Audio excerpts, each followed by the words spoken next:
Visão panorâmica do livro de Apocalipse.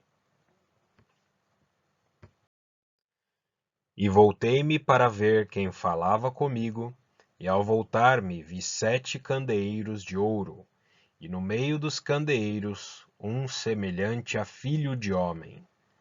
Os 7 castiçais são as 7 igrejas. Ou seja, Jesus andava no meio das igrejas.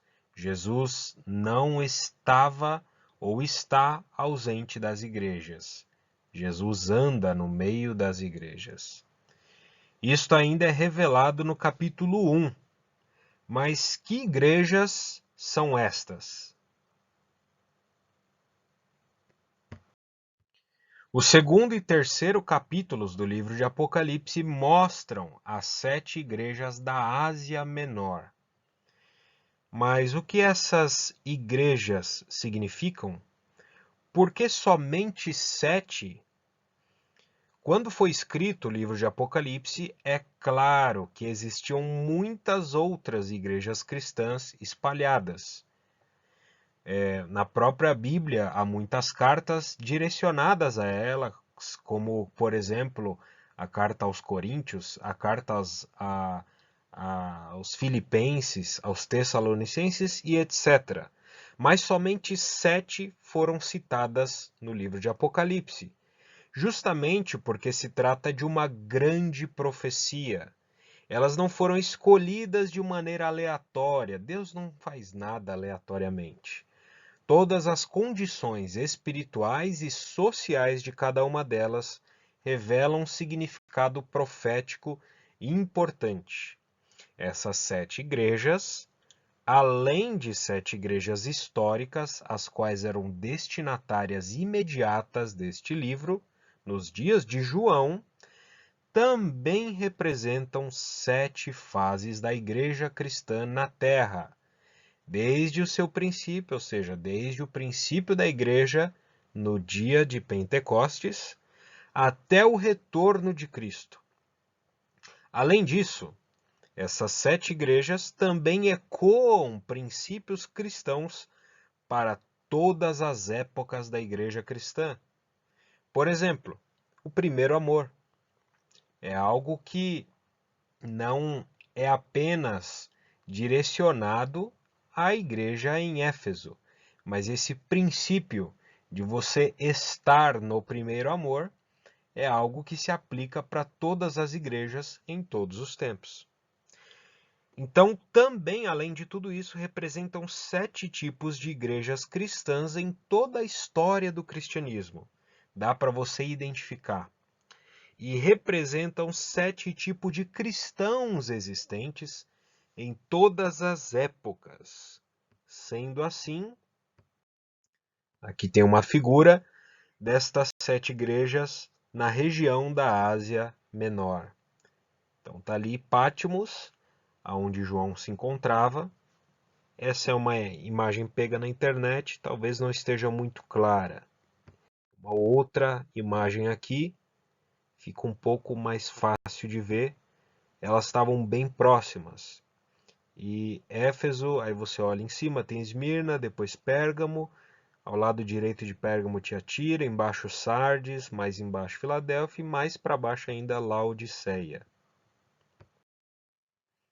Mais uma imagem, o território onde elas se encontravam hoje é o país chamado Turquia. Então aqui tem uma breve descrição destas igrejas, sintetizando e mais uma vez reforçando, tudo aqui em linhas gerais. Então a igreja em Éfeso, que está mencionada no livro de Apocalipse, capítulo 2, versículos de 1 a 7, ela foi elogiada por Deus a respeito de sua perseverança, por exemplo, e foi criticada justamente por deixar o primeiro amor. E a promessa dada a ela é comer da árvore da vida. A igreja em Esmirna, tá? Em Apocalipse capítulo 2, versos de 8 a 11, o elogio dado pelo Senhor é que ela suportou tribulações, e a crítica, nenhuma crítica. E a promessa dada a ela é da coroa da vida. Em Pérgamo, Apocalipse 2, versículos 12 a 17. O elogio se refere a martírio, né? Versículo 2, 13. Crítica: tolerou imoralidade, idolatrias, heresias. Promessa: maná escondido, a pedrinha branca com um novo nome. A igreja de Tiatira, Apocalipse 2, versículos 18 a 29. O elogio: o amor, o serviço, fé e paciência. Crítica: tolerou Jezabel. Promessa: a autoridade sobre as nações e a estrela da manhã. A igreja de Sardes, Apocalipse 3, versos de 1 a 6. O elogio: uns poucos permaneceram fiéis. Crítica: morta. Promessa: vestes brancas. A igreja em Filadélfia, Apocalipse 3, versos de 7 a 13.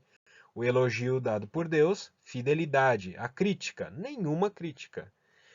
Só uma advertência, né? Mas enfim, a promessa: ser coluna no templo de Deus. A última igreja, Laodiceia, que está em Apocalipse 3, versos 14 a 22. Elogio: nenhum. Crítica: ela era morna, ao ponto de vomitar da boca dele. E a promessa: reinar com Cristo. Então, tem aqui mais um quadro aqui falando sobre 7 fases da igreja. Não fui eu que elaborei nem o quadro anterior nem esse, peguei da internet, mas é apenas para dar uma ideia geral. Inclusive essas datas aqui desse quadro que está sendo mostrado, não é um quadro que dá para você bater o martelo concordando 100% com ele, né? Mas enfim, é apenas para dar uma ideia geral, como se a igreja de Éfeso fosse do ano 31 depois de Cristo até o ano 100 depois de Cristo, e Esmirna do 100 depois de Cristo a 313 depois de Cristo, Pérgamo 313 a 538 depois de Cristo, Tiatira do ano 538 a 1798 depois de Cristo, Sardes de 1798 a 1833, Filadélfia de 1833 a 1844 e Laodiceia de 1844 até o retorno de Jesus. Conforme eu disse e reitero mais uma vez, é apenas para ter uma ideia geral. Mais um quadro a respeito das 7 igrejas, né? Dizendo o nome delas. Por exemplo, o nome de Éfeso é desejável. O nome de Esmirna significa mirra, daí vem sofrimento. Pérgamo pode significar casamento aí. Tiatira, cheiro suave. Sardes, canto de alegria. Né? Filadélfia, amor fraternal. E Laodiceia, julgamento do povo. Então, como Jesus se apresenta para Éfeso? Como aquele que tem na mão as 7 estrelas. Para Esmirna, como o primeiro e último, que foi morto e reviveu.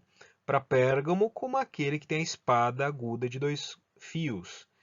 Para Tiatira, como filho de Deus, o que tem os seus olhos como chama de fogo. E para Sardes, como o que tem os 7 espíritos de Deus e as 7 estrelas. Para Filadélfia, como aquele que é santo, como o verdadeiro, que tem a chave de Davi. E para Laodiceia como a testemunha fiel, a verdadeira, o princípio da criação de Deus. Está aqui, mais uma vez, o período que esse quadro aqui está elucidando, né? Concorda com o quadro anterior. Aqui tem as exortações para cada uma das igrejas e as promessas. Mais um quadro referindo-se às 7 igrejas. Os elogios aqui, né, podem variar com respeito aos anteriores. Então, passar para o próximo quadro. O significado aqui, mais uma vez, das 7 igrejas, as características de cada uma delas. Quem quiser ver com mais detalhes esses quadros, pode pausar o vídeo e ver à vontade. Então, tem algumas características aqui, vale a pena mencionar, de Éfeso: fé, paciência e verdade. Por exemplo, o fato deles testarem aqueles que a si mesmos se colocavam como apóstolos e não eram, né?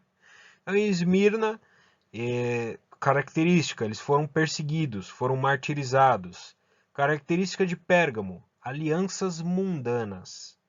Tiatira, falsos mestres. Sardes, ritualismo. Filadélfia, evangelismo, missões. Laodiceia, apostasia, esfriamento. Então, tem aqui exortações, né, dadas a cada uma e promessas também. Vale a pena olhar com calma cada um desses quadros, né? Então, aqui no final desse quadro, ele coloca 3 ameaças às igrejas da Ásia e atuais: esfriamento, uma ameaça individual para cada cristão; perseguição, uma ameaça externa, sabemos que tem cristãos sendo perseguidos no mundo; e os falsos mestres, uma ameaça interna para cada igreja.